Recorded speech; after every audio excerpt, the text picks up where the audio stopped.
Daniel, chapitre 2.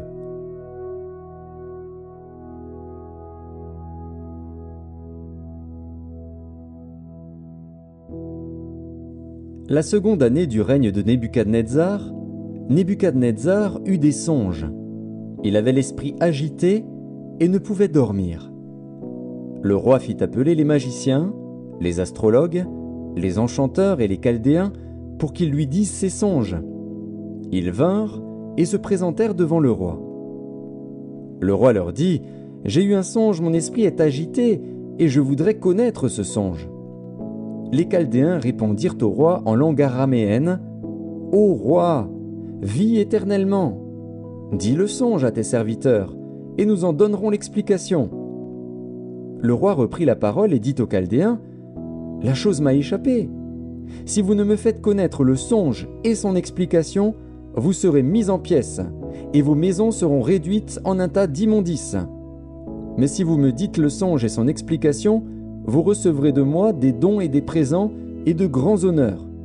C'est pourquoi dites-moi le songe et son explication. » Ils répondirent pour la seconde fois : « Que le roi dise le songe à ses serviteurs, et nous en donnerons l'explication. » Le roi reprit la parole et dit : « Je m'aperçois, en vérité, que vous voulez gagner du temps, parce que vous voyez que la chose m'a échappé. Si donc vous ne me faites pas connaître le songe, la même sentence vous enveloppera tous. Vous voulez vous préparer à me dire des mensonges et des faussetés, en attendant que les temps soient changés.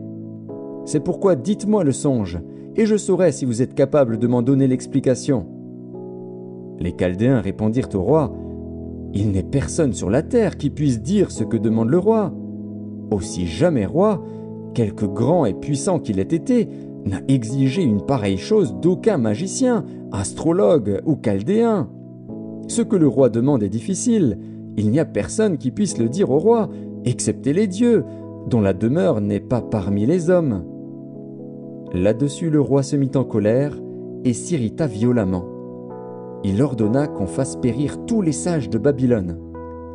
La sentence fut publiée, les sages étaient mis à mort, et l'on cherchait Daniel et ses compagnons pour les faire périr. Alors Daniel s'adressa d'une manière prudente et sensée à Arjoc, chef des gardes du roi, qui était sorti pour mettre à mort les sages de Babylone. Il prit la parole et dit à Arjoc, commandant du roi : « Pourquoi la sentence du roi est-elle si sévère ?» Arjoc exposa la chose à Daniel. Et Daniel se rendit vers le roi et le pria de lui accorder du temps pour donner au roi l'explication. Ensuite Daniel alla dans sa maison et il instruisit de cette affaire Hanania, Mishaël et Azaria, ses compagnons, les engageant à implorer la miséricorde du Dieu des cieux afin qu'on ne fît pas périr Daniel et ses compagnons avec le reste des sages de Babylone. Alors le secret fut révélé à Daniel dans une vision pendant la nuit. Et Daniel bénit le Dieu des cieux. Daniel prit la parole et dit : « Béni soit le nom de Dieu, d'éternité en éternité. À lui appartiennent la sagesse et la force. C'est lui qui change les temps et les circonstances, qui renverse et qui établit les rois, qui donne la sagesse aux sages et la science à ceux qui ont de l'intelligence. Il révèle ce qui est profond et caché, il connaît ce qui est dans les ténèbres, et la lumière demeure avec lui. Dieu de mes pères, je te glorifie et je te loue de ce que tu m'as donné la sagesse et la force, et de ce que tu m'as fait connaître ce que nous t'avons demandé, de ce que tu nous as révélé le secret du roi. » Après cela, Daniel se rendit auprès d'Arjoc, à qui le roi avait ordonné de faire périr les sages de Babylone. Il alla et lui parla ainsi : « Ne fais pas périr les sages de Babylone. Conduis-moi devant le roi, et je donnerai au roi l'explication. » Arjoc conduisit promptement Daniel devant le roi et lui parla ainsi : « J'ai trouvé parmi les captifs de Juda un homme qui donnera l'explication au roi. » Le roi prit la parole et dit à Daniel, qu'on nommait Beltchatsar : « Es-tu capable de me faire connaître le songe que j'ai eu et son explication ?» Daniel répondit en présence du roi et dit : « Ce que le roi demande est un secret que les sages, les astrologues, les magiciens et les devins ne sont pas capables de découvrir au roi. Mais il y a dans les cieux un Dieu qui révèle les secrets, et qui a fait connaître au roi Nebuchadnezzar ce qui arrivera dans la suite des temps. Voici ton songe et les visions que tu as eues sur ta couche. Sur ta couche, ô roi, il t'est monté des pensées touchant ce qui sera après ce temps-ci, et celui qui révèle les secrets t'a fait connaître ce qui arrivera. Si ce secret m'a été révélé, ce n'est point qu'il y ait en moi une sagesse supérieure à celle de tous les vivants, mais c'est afin que l'explication soit donnée au roi et que tu connaisses les pensées de ton cœur. Ô roi, tu regardais, et tu voyais une grande statue. Cette statue était immense et d'une splendeur extraordinaire. Elle était debout devant toi, et son aspect était terrible. La tête de cette statue était d'or pur. Sa poitrine et ses bras étaient d'argent. Son ventre et ses cuisses étaient d'airain. Ses jambes, de fer. Ses pieds, en partie de fer et en partie d'argile. Tu regardais lorsqu'une pierre se détacha sans le secours d'aucune main, frappa les pieds de fer et d'argile de la statue et les mit en pièces. Alors le fer, l'argile, l'airain, l'argent et l'or furent brisés ensemble et devinrent comme la balle qui s'échappe du nerf en été. Le vent les emporta et nulle trace n'en fut retrouvée. Mais la pierre qui avait frappé la statue devint une grande montagne et remplit toute la terre. Voilà le songe. Nous en donnerons l'explication devant le roi. Ô roi, tu es le roi des rois, car le Dieu des cieux t'a donné l'empire, la puissance, la force et la gloire.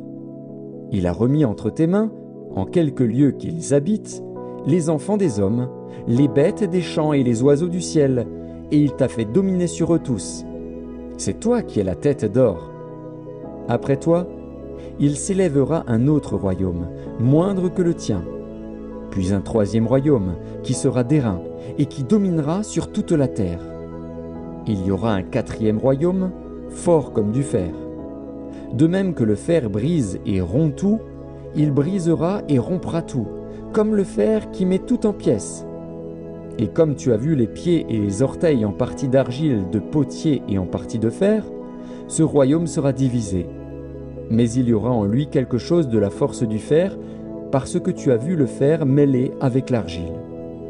Et comme les doigts des pieds étaient en partie de fer et en partie d'argile, ce royaume sera en partie fort et en partie fragile. Tu as vu le fer mêlé avec l'argile, parce qu'ils se mêleront par des alliances humaines, mais ils ne seront point unis l'un à l'autre, de même que le fer ne s'allie point avec l'argile. Dans le temps de ces rois, le Dieu des cieux suscitera un royaume qui ne sera jamais détruit, et qui ne passera point sous la domination d'un autre peuple. Il brisera et anéantira tous ces royaumes-là, et lui-même subsistera éternellement. C'est ce qu'indique la pierre que tu as vue se détacher de la montagne sans le secours d'aucune main, et qui a brisé le fer, l'airain, l'argile, l'argent et l'or. Le grand Dieu a fait connaître au roi ce qui doit arriver après cela. Le songe est véritable, et son explication est certaine. Alors le roi Nebuchadnezzar tomba sur sa face, et se prosterna devant Daniel, et il ordonna qu'on lui offrît des sacrifices et des parfums. Le roi adressa la parole à Daniel et dit : « En vérité, votre Dieu est le Dieu des dieux et le Seigneur des rois, et il révèle les secrets, puisque tu as pu découvrir ce secret. » Ensuite le roi éleva Daniel, et lui fit de nombreux et riches présents. Il lui donna le commandement de toute la province de Babylone, et l'établit chef suprême de tous les sages de Babylone. Daniel pria le roi de remettre l'intendance de la province de Babylone à Shadrach, Méshach et Abed-Négo. Et Daniel était à la cour du roi.